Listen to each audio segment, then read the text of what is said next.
ஒவ்வொரு கட்சிக்கும் ஒரு நோக்கம் இருக்கிறது. அந்த நோக்கத்தின் அடிப்படையில் கோரிக்கைகளை வைப்பது இயல்பானதுதான். விடுதலை சிறுத்தைகள் கட்சி தேர்தல் அரசியலை அடியெடுத்து வைத்த காலத்திலிருந்தே நாங்கள் முன்வைக்கிற முக்கியமான கோரிக்கைகளுள் இதுவும் ஒன்று. ஆட்சியிலும் பங்கு, அதிகாரத்திலும் பங்கு என்பது அதிகார பரவலாக்கத்தை வலியுறுத்தக்கூடிய ஒரு கோரிக்கை.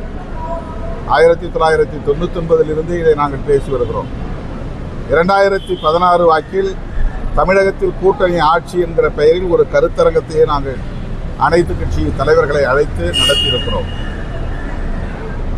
ஆனால் இதனை சாத்தியப்படுத்துவதற்குரிய சூழல் தமிழகத்தில் கனிந்திருக்கிறதா என்றால் இன்னும் கனியவில்லை என்று நாங்கள் அனுபவபூர்வமாக உணர்ந்திருக்கிறோம். அதிலும் இந்த தேர்தல் நடைபெறவுள்ள சூழலில் வலதுசாரிகளின் கைகள் ஓங்கிவிடக்கூடாது என்பதில் நாங்கள் கவனமாக இருக்கிறோம். அதாவது இப்படிப்பட்ட கோரிக்கையை எழுப்புவதன் மூலம் கூட்டணியில் சலசலப்பு ஏற்பட்டு பலவீனத்தை அது ஏற்படுத்திவிடக்கூடாது, அதன் மூலம் வலதுசாரிகளுக்கு ஒரு வாய்ப்பை வழங்கிவிடக்கூடாது என்பதில் கவனமாக இருக்கிறோம். ஆகவே நாங்கள் இந்த தருணத்தில் இந்த கோரிக்கைக்கு அழுத்தம் கொடுக்கவில்லை. ஆனால் அந்த கோரிக்கையை நாங்கள் கைவிட்டு விடவில்லை.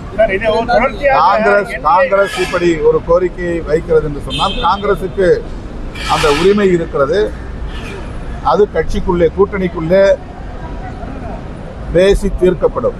முதலமைச்சர் இது குறித்த விளக்கத்தை ஏற்கனவே தந்திருக்கிறார். தமிழ்நாட்டு அரசியல் சூழலுக்கு அது பொருந்தாது என்று சொல்லியிருக்கிறார்.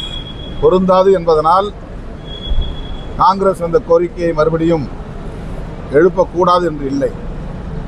அப்படி எழுப்புவதனால் கூட்டணி இதனால் சிதறிவிடும் என்று பலரும் எதிர்பார்க்கிறார்கள். நான் நம்புகிறேன் காங்கிரஸ் திமுக கூட்டணியில் நீடிக்கும்.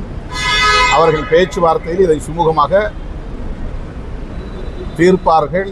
முதலமைச்சரும் காங்கிரஸ் கட்சியை சார்ந்த முன்னணி பொறுப்பாளர்களும் உரிய நேரத்தில் பேச்சுவார்த்தை நடத்தி சுமூகமான தீர்வை காண்பார்கள் என்று நான் பெரிதும் நம்புகிறேன்.